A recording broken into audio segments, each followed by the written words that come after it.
Today on Matt Walsh Show, the Somali community in Minnesota rallies around a man who abducted and abused a child. They told the judge to go easy on him because he's still getting accustomed to our culture.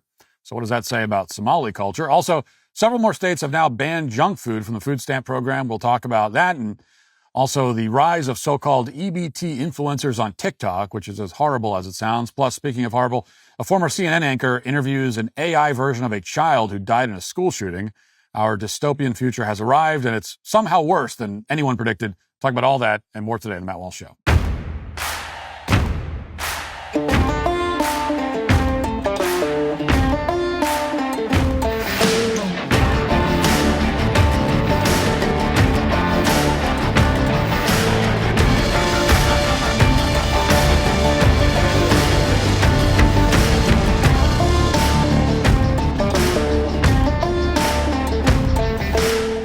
More than 90% of Americans don't get enough fruits, vegetables, and fiber in their diet. We're all basically walking nutritional disasters.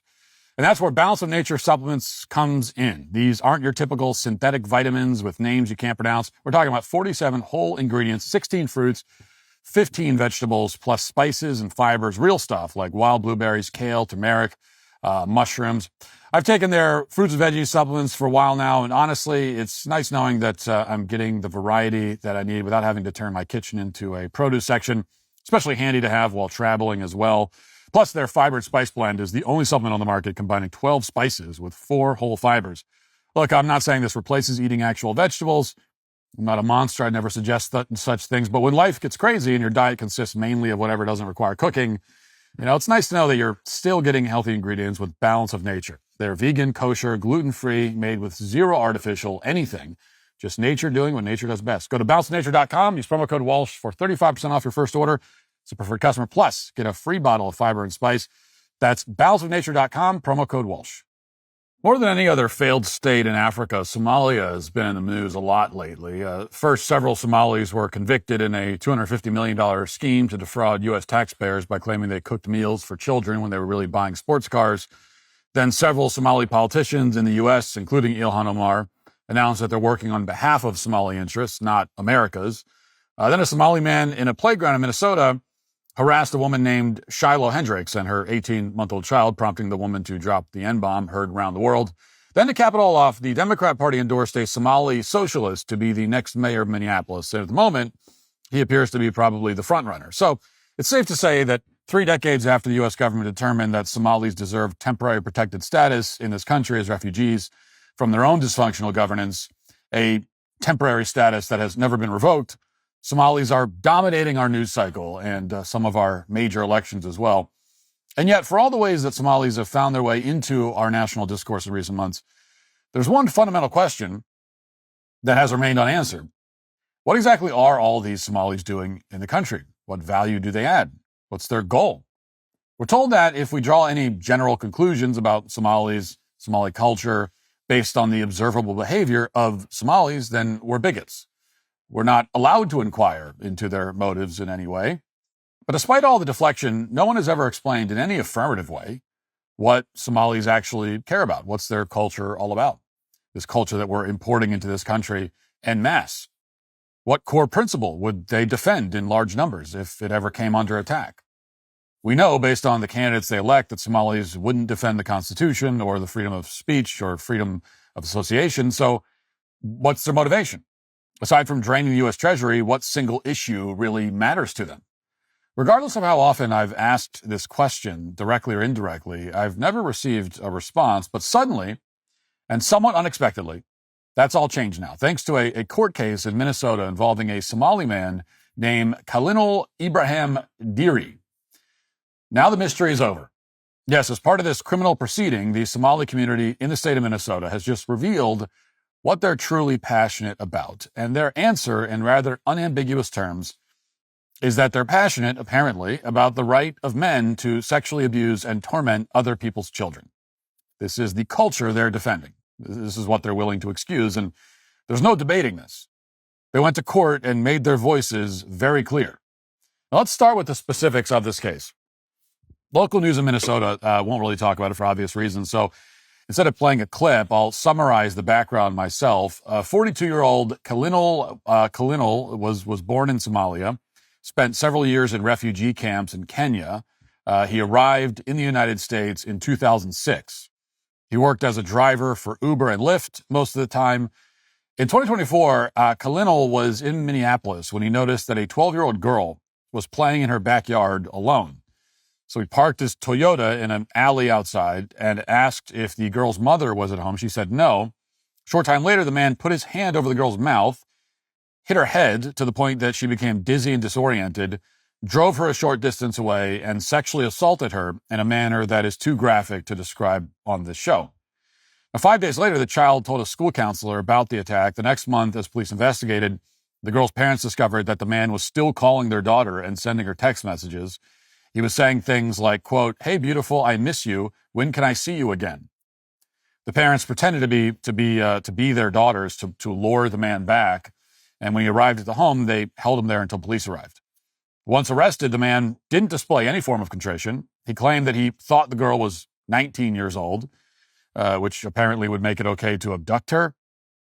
He criticized the mother. He continued to fight the charges until he was convicted of first-degree criminal sexual misconduct in May of this year. Now, based on this series of events, which again is as sanitized as I can make it for the purposes of this show, but based on all this, any community or culture with decency or morality would make it very clear that Kalinal does not represent them. They wouldn't make excuses for him. They certainly wouldn't minimize what he had done. Instead, they would recognize his behavior as unspeakably evil, and if they said anything to him at all, they'd urge him to repent for the acts of horror that he committed, rather than, continue to dodge accountability as he's been doing. But that is not how the Somali community in Minneapolis has responded to this case. Instead, as Alpha News first reported, the Al Hissan Islamic Center in St. Paul submitted a community letter of support for this man, addressed to the judge in the case. Now, I'm going to read directly from this letter because it answers any and all questions you might have about Somali culture and the Somali community in the United States. So this is them speaking for themselves. Here's what they wrote. Quote, "We, the undersigned members of the Somali community, write this letter to express our strong and heartfelt support for Kalinal Diri, a member of our community. Many of us first met Kalinal through our shared journey as Somali refugees, arriving in this country with little more than hope and determination to rebuild our lives. Like so many of us, Kalinal has faced the challenge of starting over in a new culture, learning English, adjusting to a fast-paced system, and raising children in an environment far different from the one he grew up in. Before the situation, Kalinal was known as a devoted family man and an outgoing person. Despite the financial pressures of life in the U.S., Kalinal also still managed to support needy family members back in Somalia. The situation Kalinal is currently facing comes as a deep shock to all of us." Now, this is a letter that you might write if this guy had, say, lost his license because he got too many speeding tickets or something, or if he got picked up by the IRS because he didn't file his taxes on time. It is not, to any sane person, an appropriate letter to write when Kalinal was just convicted for hitting a 12-year-old girl in the head, abducting her, sexually assaulting her, and then texting her to see when he could do it again. In no universe should an unrepentant rapist receive the strong and heartfelt support of anyone, much less an entire community of people, much less a community of people that we have invited into our home, into our country. Nor should this community of people repeatedly refer to this brutal sexual assault as a situation, which is probably the single most dismissive word they could have chosen. And on top of that, they shouldn't brag that he's funneling money out of the U.S. economy and sending it back to Somalia. But the most revealing part of the letter is when Somalis that wrote this letter explained that Kalinal, quote, has faced the challenge of starting over in a new culture. Well, that's about as explicit as it gets. Apparently, in Somali culture, at least according to the people who wrote this letter, this is what they're implying. When a young girl is alone and defenseless in her backyard, you can sexually assault her as much as you want. And indeed, the statistics bear that out. Somalia ranks as the top country in the world for sexual violence against children, among other abuses. And that's what they're very clearly implying here. Therefore, according to this letter, we should have some sympathy for this poor guy. After all, he's just having trouble getting used to our peculiar little customs in the United States. It's apparently very difficult to adjust to this whole thing where we don't sexually assault children. Just like it's tough to learn, say, the rules of baseball or tipping etiquette when you go out to eat. It's just like that. And that's the position of this Islamic center in St. Paul. He's adjusting to our culture and having some growing pains when it comes to the whole, not sexually abusing children thing. Never mind the fact that at the time of this attack, Lionel had lived in the United States for nearly 2 decades, so he had quite a bit of time to get used to our laws and, quote, customs. And more importantly, you're supposed to ignore the fact that regardless of where you were raised, you should know at an instinctual level that it's one of the most profound evils imaginable to assault a child. It doesn't require education to know this. It doesn't require customs. It doesn't require anything but a shred of conscience. It requires having the moral awareness of a human being instead of, say, a lizard. With this letter, the Somali community in Minnesota is acknowledging that by their own words. They don't have that level of moral awareness, which means quite simply that they don't have any business being in this country. They should be deported, and their temporary protected status, which has gone on for 34 years, should be immediately rescinded. Now, if it's true that abusing children is a part of the culture, then, as they're implying and as the statistics really do bear out, then this culture should not be permitted to enter the U.S. under any circumstance.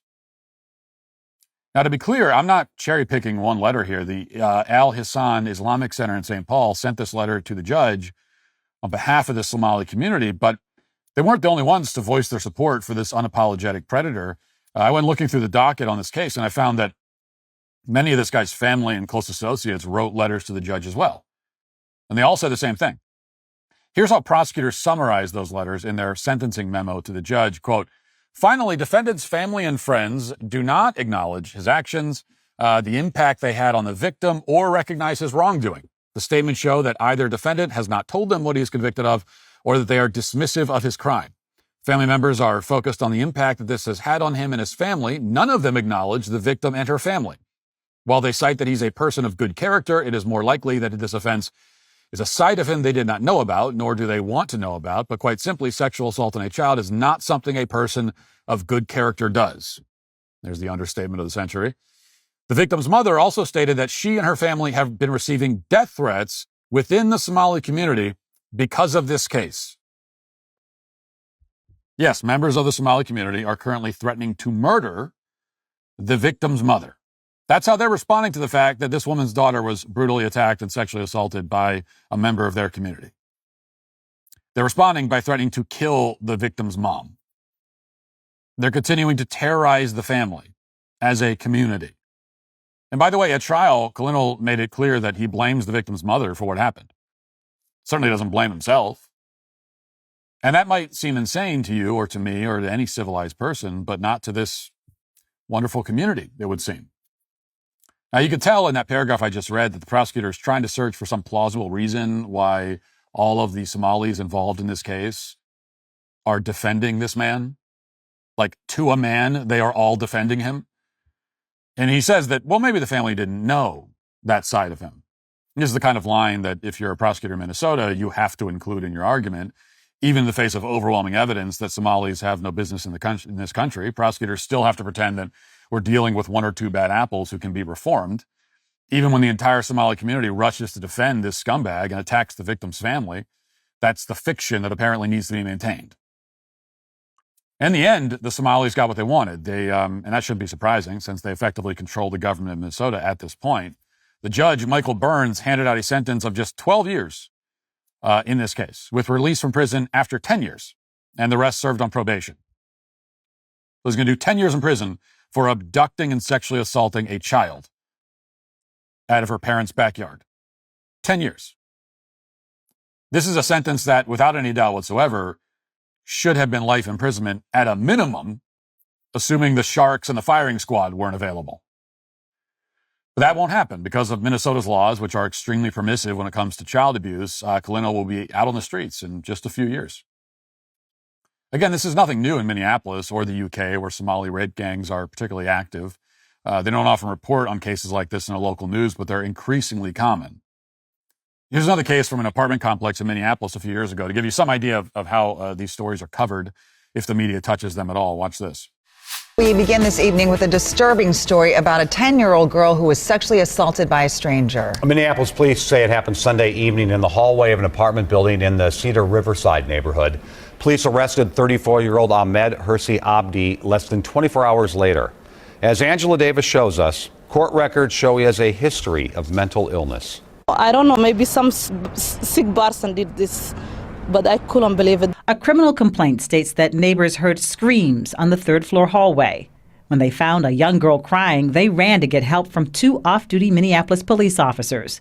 The victim told police that a man, later identified as Ahmed Abdi, followed her in and out of an elevator, and as she walked down a hallway, he asked for her name.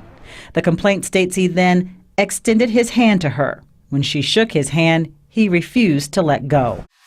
Now, they don't tell you where Ahmed Hirsi Abdi came from. They don't tell you if he's legally in this country or who allowed him to enter. Instead, they refer to him as a stranger. They tell us he's mentally ill, and then they spend the rest of the segment talking about various resources for sexual assault survivors.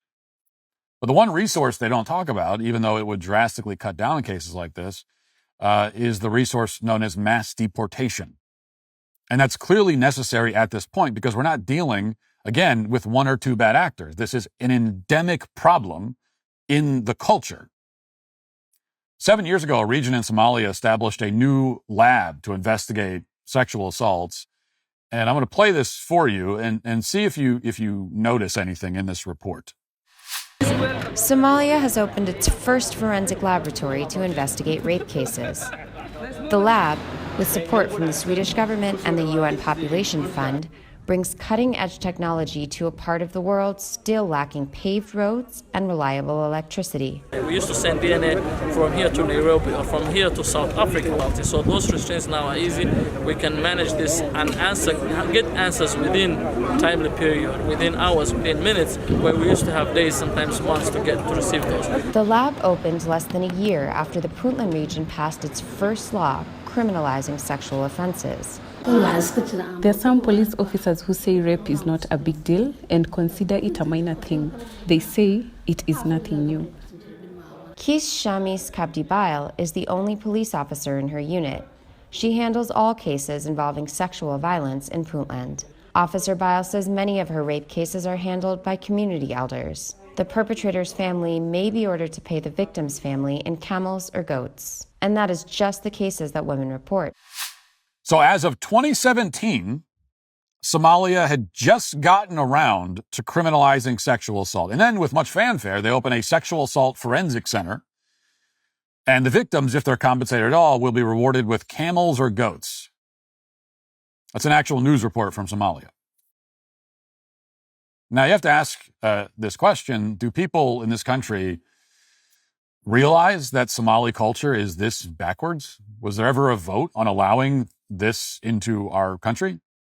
Was there ever any kind of national conversation whatsoever about this?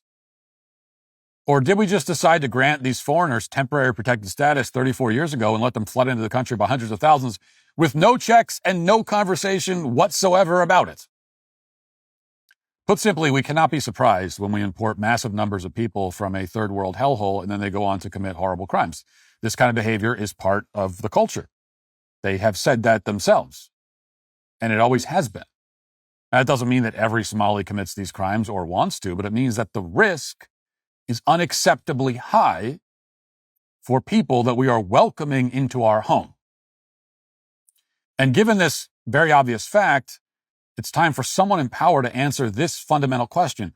Why would we ever let anyone from a culture like this into our country in any capacity under any circumstance? Here's another way of phrasing the question. How does it benefit the United States of America to allow this culture into our country? Explain to me what the benefit is to this country, ours. And now that we made this mistake and allowed them to live here, when are we going to rectify this situation? For that matter, why are we allowing anyone to live here of any ethnicity or nationality who rejects every foundational principle this country stands for? And it's not just Somalis who openly denounce America's interests, morality, customs. Just the other day, Illinois Congresswoman, is a member of Congress, Delia Ramirez, went to Mexico City to announce, quote, I'm a proud Guatemalan before I'm an American. Now, this is in Spanish, but we'll play the clip. Here it is. Diciendo unas palabras en español porque yo soy guatemalteca con mucho orgullo, primero que soy americana. Delia Ramirez, you should know, is the daughter of illegal aliens from Guatemala. She was reportedly born in Chicago, which supposedly grants her citizenship for some reason. She's a walking example of why this administration should continue the fight to end birthright citizenship. And she's a reminder, as we've discussed, that not everyone in this country is an American, even the ones with legal status. Because you have ones with legal status. I'm a Guatemalan before I'm an American. How much clearer can they possibly be? All cultures are created equal, is what we're told, but it's one of the many great lies of modern times. Many of our problems in the West are born from this lie. A lot of people have pretended otherwise over the years. They've invented various justifications for allowing these people to destroy entire cities in this country. But now that Somalis have finally told the truth about their culture to a judge in Minneapolis, and now that members of Congress are admitting their disloyalty to audiences in Mexico City, there simply isn't anything to debate anymore. All we have to do is read their words, listen to them, pay attention to their actions, and respond accordingly. Now let's get to our 5 headlines.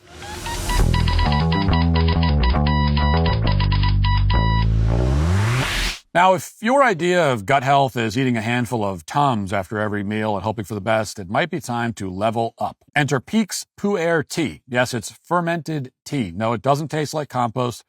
I was skeptical too, but here's the thing. It actually works. I recently tried their black Pu'er. No jitters, no crash, just clean, calm energy that doesn't make you feel like you're on a caffeine bender. And after meals, their green Pu'er helps you digest without feeling like you swallowed a brick. Imagine that. Pu'er is fermented, which means it's packed with probiotics, prebiotics, all the things your gut needs, but your lifestyle probably is ignoring. Real clinical backing, real antioxidants. This isn't some powdered gimmick from your local wellness cafe. This is the stuff top doctors like Dr. Mark Hyman actually recommend.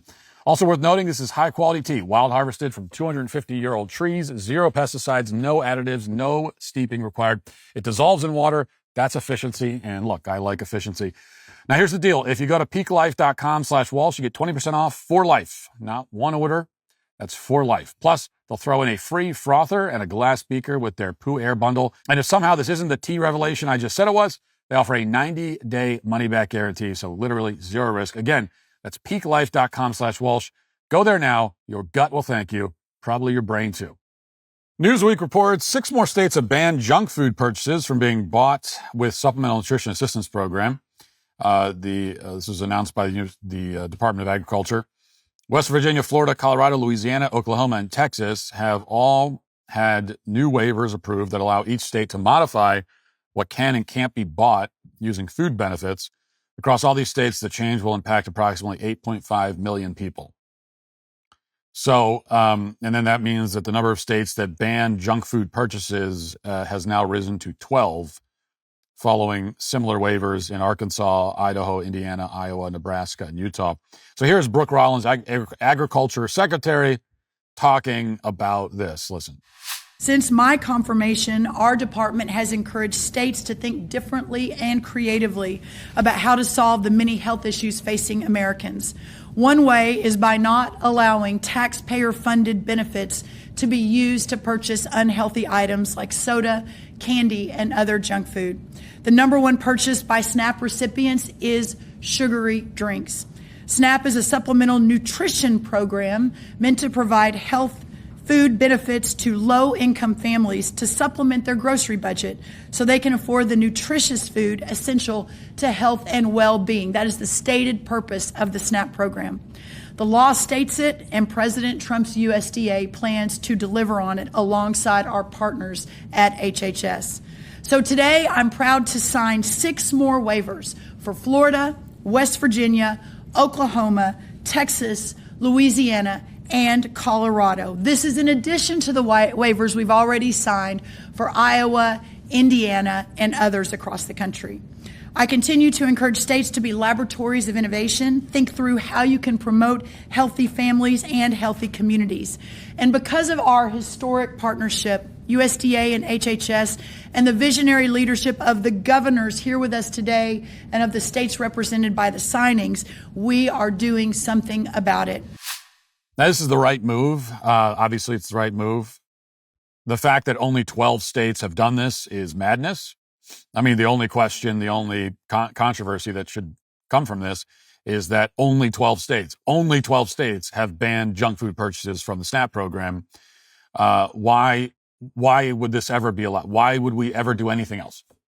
Why would we ever allow? Why has any state ever allowed people to use tax money to buy potato chips and candy?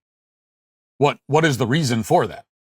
And we've talked about this many times. No one's ever, there are plenty of people who object to these kinds of waivers, these changes being made, these very minimal reforms to the system. Lots of people, the leftists generally object to it. I've never heard why. Why exactly should I, as a taxpayer, be forced to buy donuts for somebody? Just tell me why. Donuts and candy. Why should that? But they can't. They can't explain it. There's no reason. And, Rollins talks a lot about health and nutrition for the SNAP recipients as a reason for this change. RFK Jr. was at the press conference also. He talked about that too.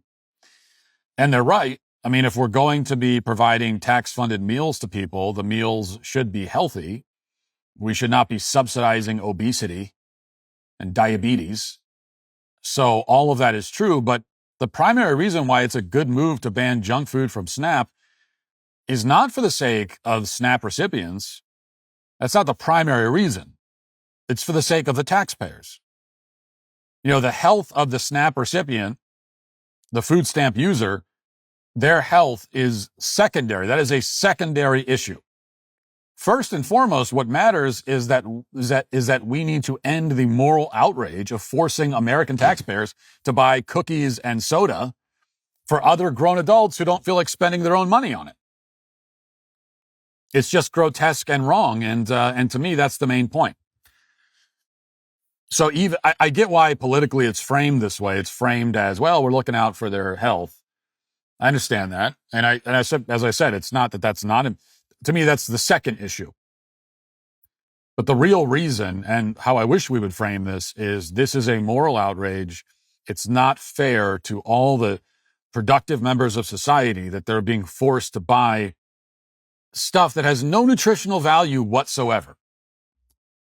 It's grotesque, it's gratuitous, it's just wrong. It's morally wrong.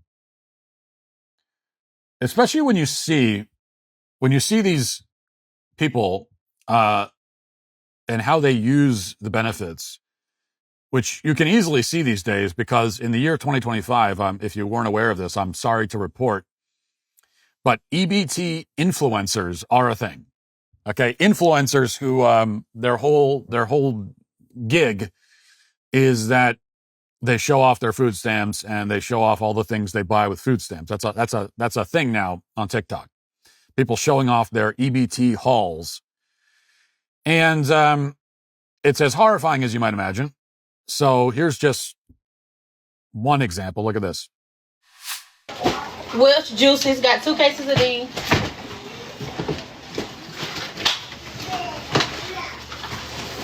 A box of Sam grain chips. Say that bit over.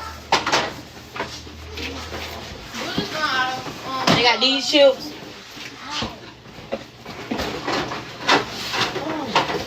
Cinnamon Toe Crunch. Ballpark hot dogs.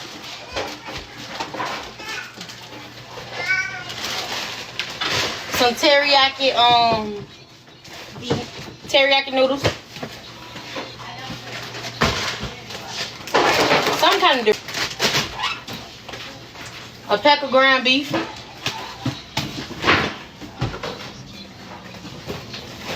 Packets on the sticks. Seasoning salt. pickles, powdered donuts.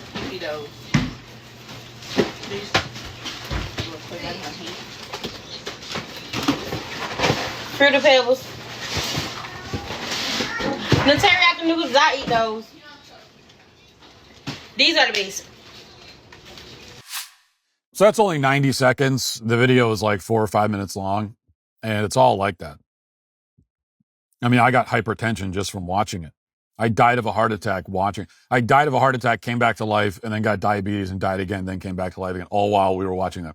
A lot happened. A lot happened when that video was playing. It really does. It's nauseating. I actually felt sick watching that. And it's insane. Nothing but processed junk food. Nothing, no real food. And as I said, this goes on for 4 or 5 minutes. This woman is showing off all the stuff she bought.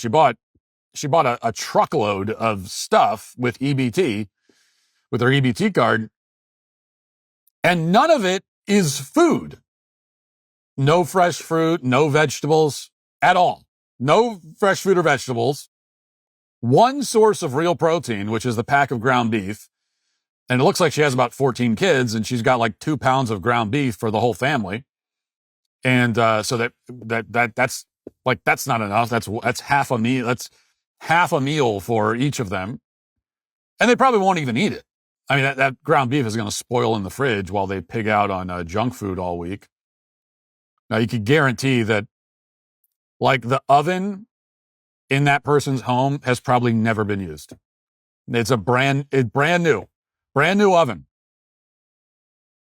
She might as well go sell it on Facebook Marketplace or Craigslist, so she can buy some more junk food if she hasn't already. No way the oven is ever used. Stove probably never used. Okay, they're not cooking anything. Nothing's getting cooked. Only buying stuff that can be bought in bags. If you can open it in a bag and eat it right away, or maybe a can, that's the only thing they're eating in that house. And it's revolting. Fruity Pebbles, powdered donuts, 10 different varieties of chips. The program is called supplemental nutrition, but there is no nutrition to speak of at all. Again, no food, no actual food. I don't know how it's the fact that anyone can actually live this way and survive and not starve to death from a lack of actual nutrition is kind of amazing. But clearly they're not starving, because meanwhile, the woman herself, I'm not saying this to be mean to the woman, but objectively, medically speaking, she's easily 200 pounds overweight. So this is not somebody who's starving. The kids aren't starving either. You can tell these kids are well fed. Well, not well fed, but they're amply fed. Okay, they are amply fed, but not well fed.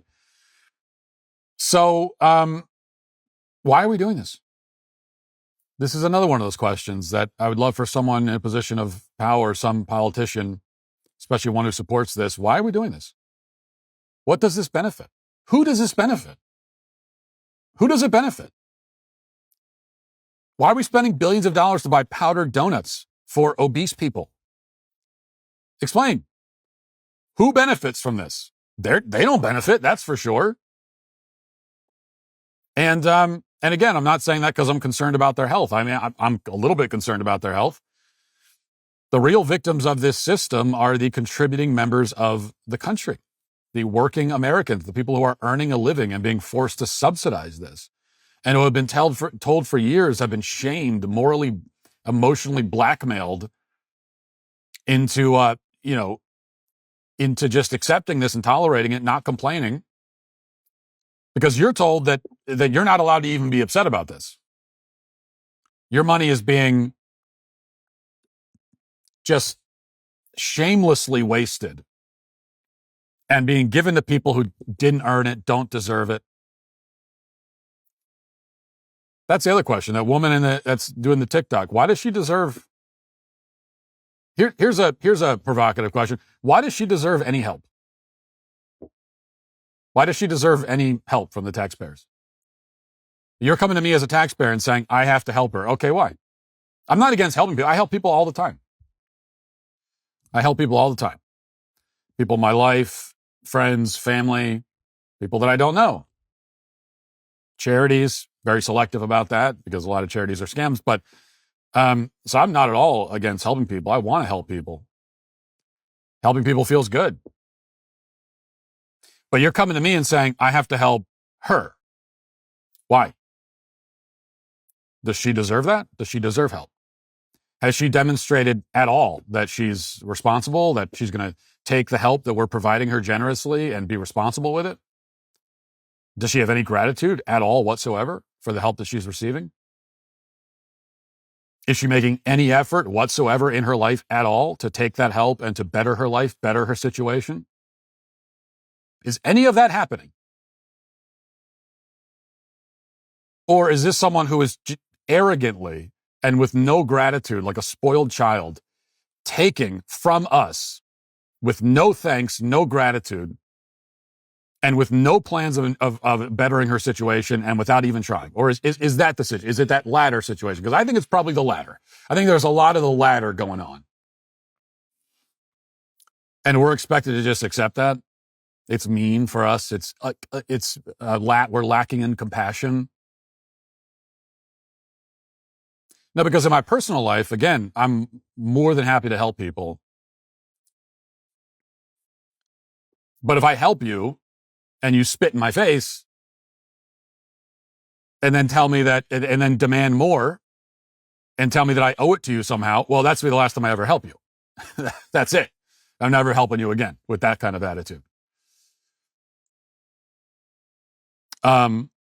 Or if I help you and it's clear that you're taking the help and you're using it to actually make your situation worse, then I'm also not going to help you because the help is not helping you. And so that's how we all operate, I think, in our daily lives. And yet, with these entitlement programs, these welfare schemes, we're told that we doesn't operate that way, and it's just crazy. The fact that there are no real requirements, there's no accountability at all, is nuts to me. And here you are slaving away to put food on your family's table, and yet your paycheck is pilfered so the government can buy Lucky Charms for obese people who refuse to get jobs. That's what's happening, okay? That is what's happening. Billions of dollars being wasted this way. And let's just be real about it. You have every right to be furious when you see stuff like that. You should be. And by the way, you should be angry not only at the system, but at that person individually, like has accountability. Let's stop treating people like they're not human. Okay, these are human beings. Let's have a little accountability. You're being irresponsible. It is unacceptable. You're doing this with my money. And I'm mad at the system. I'm mad at you too, actually you, individually, personally. I'm sick of it. We should all be sick of it. All right. The New York Post reports a Texas cop vowed to give everyone a ticket after she didn't get laid the night before, according to a since deleted viral TikTok. The Post showed uniformed Harris County Constable Precinct 5 Deputy Jennifer Escalera writing on a notepad with the caption, "Didn't get cracked last night, so everyone's getting a ticket."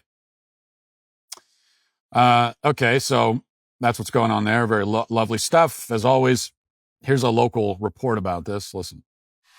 Don't stop, get it. In the video, you can see the deputy taking some notes, joining in on the TikTok trend and blurring out certain parts of her uniform, but she leaves her name visible to see. We saw other videos on her account where she's in uniform doing some TikTok trends. Her account has since deleted, and we spoke to some people here in the Precinct 5 area who tells us she's free to do whatever she wants on her personal time, but when she's representing the company and representing the law enforcement agency that she works for, she has to be more cautious.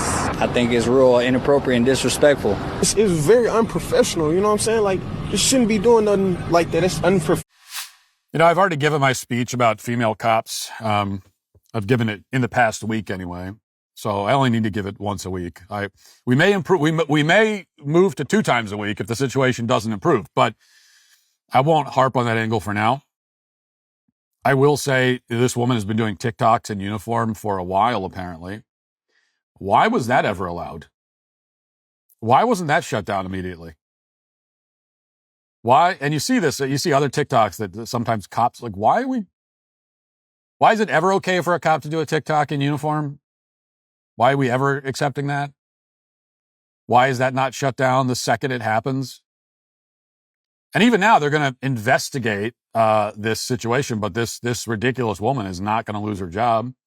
She'll stay on the job, on patrol, making TikToks, showing up to the scene of the crime, only to be totally useless and a major liability. That's what's going to happen. And I think, and so there's a theme here emerging, as there often is in this show, that we need to greatly, greatly raise our standards. Okay, this is a general comment about just everything.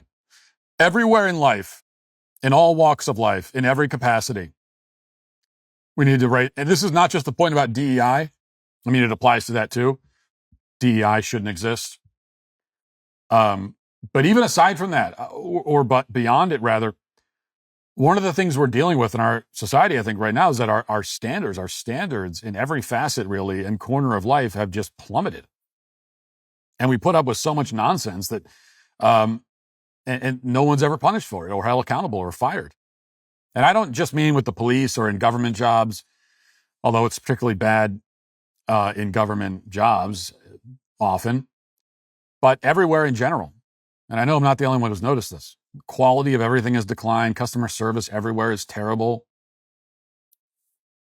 I think part of the reason that this happens is that we've just sort of stopped holding people accountable for anything or holding them to any sort of standard. I mean, do people get fired anymore? Is that a thing? Now, I know layoffs. I know people get laid off, which is tragic. We know lots of people get laid off all the time. Layoffs are real and a sad thing. Clearly, people lose jobs. But do people get fired? Like, you get called into your boss's office and told that you're losing your job specifically because you're bad at it. That's why you're losing it. They're not eliminating the position. It's not that they're getting rid of 25% of the workforce and you're one of the casualties. It's just you're getting fired all by yourself because you're just bad at doing your job. This is an indictment on you and the job that you are doing, and you are getting fired and you're getting replaced by somebody else. Is that a thing? I assume it is, but based on circumstantial evidence, it seems like it isn't. Because everywhere you go, you find these people are just obnoxiously terrible at their jobs, and you're thinking, how are they not fired? How is this possible? How do you have a cop that's doing TikToks on the job and has been doing this for a while and just hasn't got? Isn't that an easy call? Like, you're fired. We don't need you here. You're fired. We don't have to even think about it. This is very easy call. Or you go into any store and you deal with some of the customer service and they total disdain, dripping disdain for the customers. And you think again, isn't this an easy call to fire this person?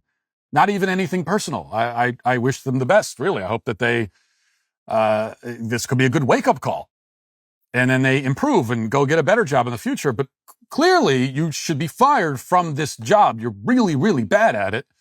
And you make everyone else uncomfortable, and you're doing the opposite of what you should be doing, which is making your customers feel welcome and making them feel like they want to come back. You're doing the opposite of that. You're a negative. You're a net negative on. So how are you still here? Why are you not immediately fired? Why is this not a decision that's made in 15 seconds and you're gone? But it doesn't seem to be happening.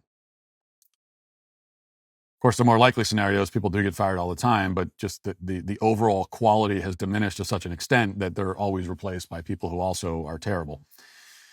So that's probably what's happening.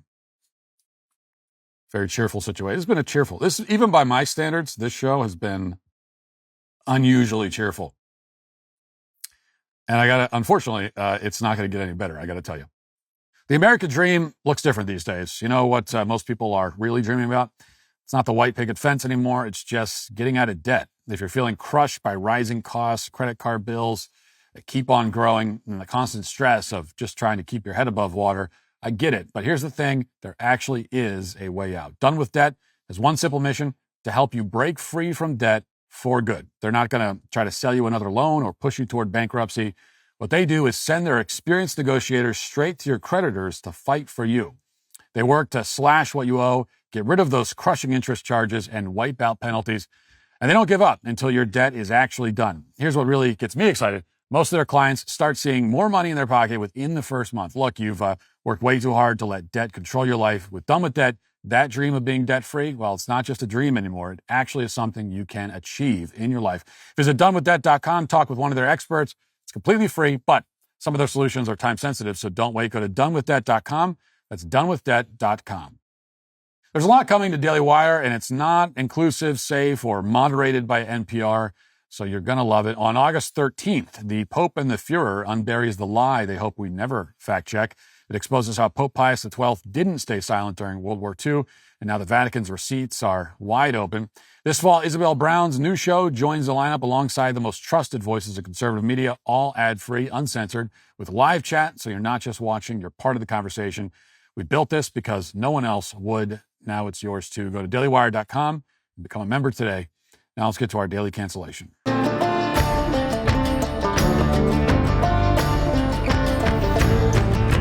After Elon Musk bought Twitter and ended some of the large-scale censorship that there was that existed in social media, there was a mass exodus among left-wingers to a copycat social media platform called Blue Sky.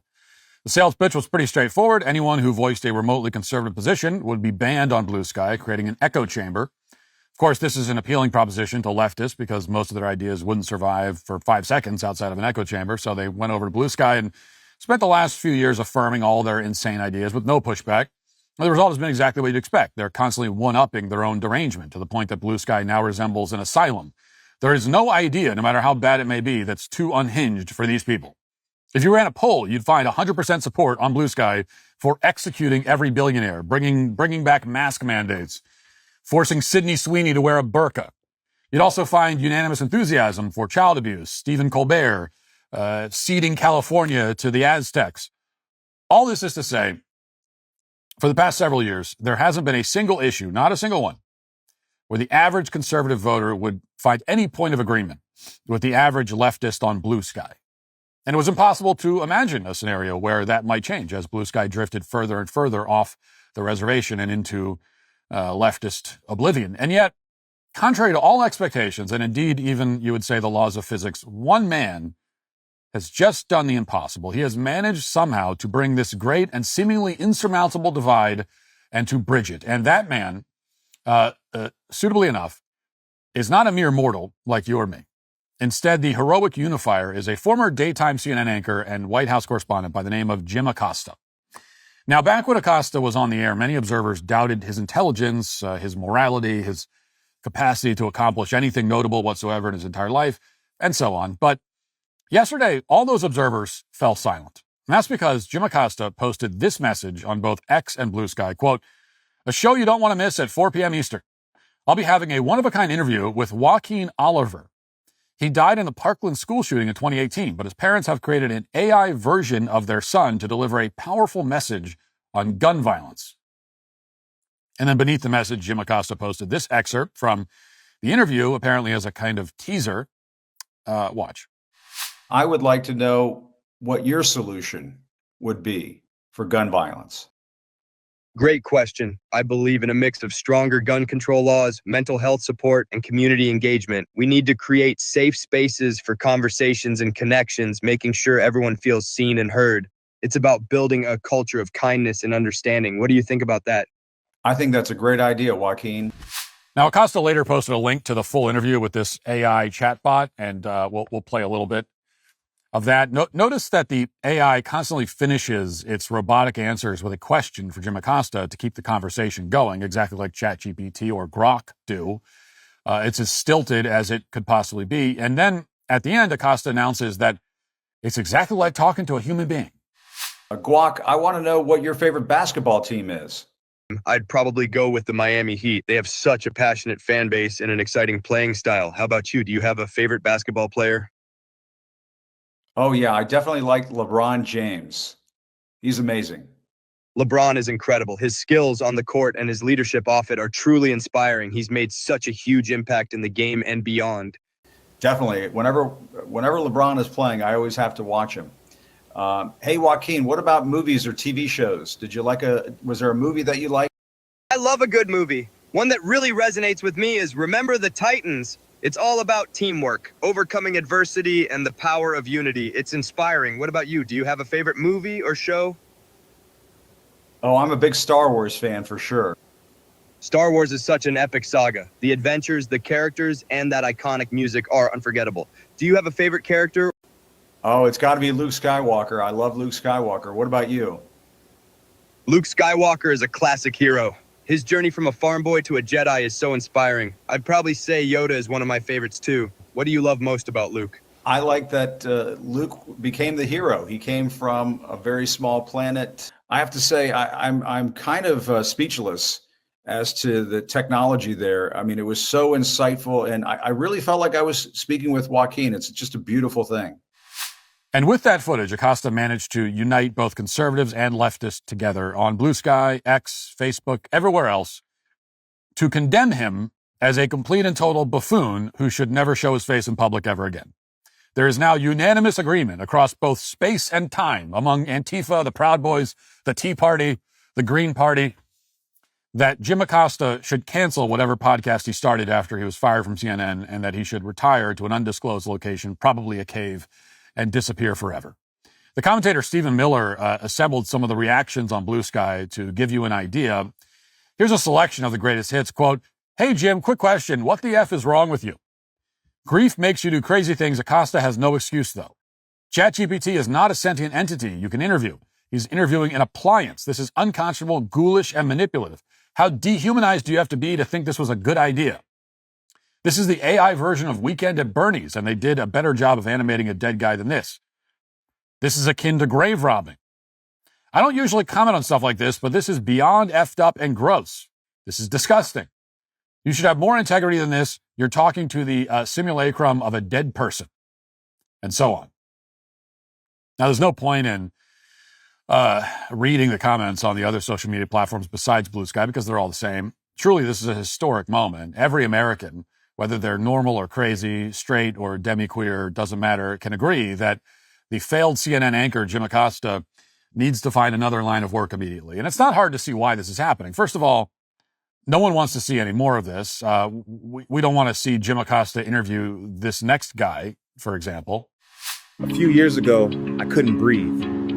But then I started taking this, Comply. Now I breathe just fine. Side effects of Comply may include dizziness, obedience, improved breathing during police encounters, and sudden respect for authority. Do not resist while taking Comply. Ask your officer if Comply is right for you. No one wants to see the George Floyd AI getting interviewed, as entertaining as that may be.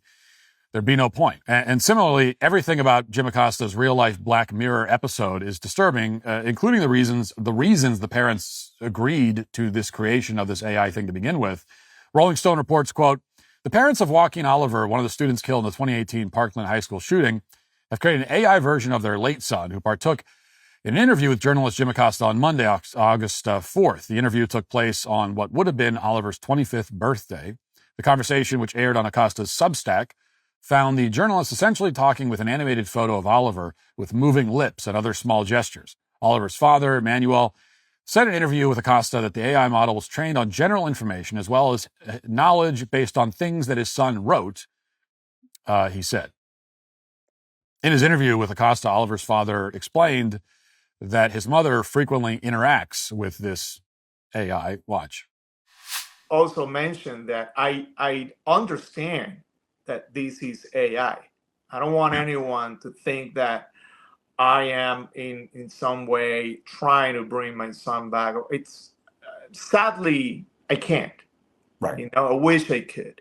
Yeah. However, the technology is out there, and there's two things. I can hear his voice again, which is something that Patricia loves. Patricia will spend hours asking questions. Like any other mother, she loves to hear Joaquin saying, "I love you, mommy," Oh my gosh. And that's important. And on the other hand, we can just raise our voices, and now Joaquin is going to start having followers. It's not Manny, it's not Patricia. He's going to start uploading videos. This is just the beginning, and I heard this from tech guys that have other intentions. Moving forward, we will have Joaquin on stage in the middle of a debate. You know? And his knowledge, you saw it. His knowledge is unlimited, and it's based on knowledge that is out there through artificial intelligence, but also knowledge that we were able to upload based on things that he wrote, he said, he posted. So this is a very legit Joaquin, the one that I spoke to you. He really loved Star Wars, he really loved LeBron, and he really loved the Miami Heat. Now, 3 points need to be made here. First of all, reducing a human being to utterly banal traits like this, love of Star Wars, he liked basketball, is dehumanizing and extremely depressing. We are not checkboxes. Even the most uninteresting person on the planet is way more interesting than they're describing the way that they are describing and presenting Oliver, who I'm sure was a vibrant and complex and interesting human being when he was alive. But this AI sock puppet version is not and never can be. Secondly, if the idea is to put this AI on stage for a debate to add to the conversation about gun safety with its unlimited knowledge, then this AI is utterly terrible at its job. In that interview, the AI was asked about its ideas to reduce gun violence, and its response was, quote, "I believe in a mix of stronger gun control laws, mental health support, and community engagement. We need to create safe spaces for conversations and connections, making sure everyone feels seen and heard." So the AI just produced the least interesting series of cliches imaginable and just vomited them out one by one. If you set a human being down and told him to produce meaningless word salad for about 20 seconds, you'd be hard-pressed to come up with a worse answer. And this is supposedly one of the main reasons they created this AI.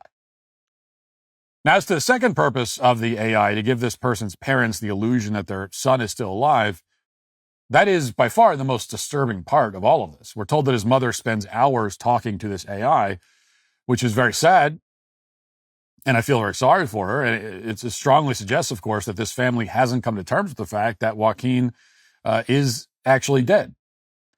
It's obviously a tragedy that he was killed, but no man, and certainly no computer, can bring him back to Earth. The people who created Oliver presumably find that outcome to be so bleak and incomprehensible that they feel compelled to run away from it, which is understandable on an emotional level. I mean, I can only imagine how I would respond if, God forbid, I lost a child.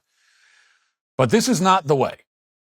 And it should not be normalized or accepted at all. We cannot bring our deceased loved ones back from the dead. We don't have that power. As with all attempts to assume the role of the divine, this effort is a tragic failure. It can't convince even the most delusional fringe elements on the left. The only person who's even feigning interest is Jim Acosta, alone in his home, sitting in front of a webcam, desperate for an audience that he never had. This does not honor anyone's memory. It doesn't come close to approximating the traits that made this person unique. In the end, the only purpose this AI chatbot serves is to remind us all that we are not gods, and computers are not people, and we should never pretend otherwise on either count. And that is why Jim Acosta and his interview with an AI posing as a reincarnated human being are today canceled. That'll do it for the show today. Thanks for watching. Thanks for listening. Talk to you tomorrow. Have a great day. Godspeed.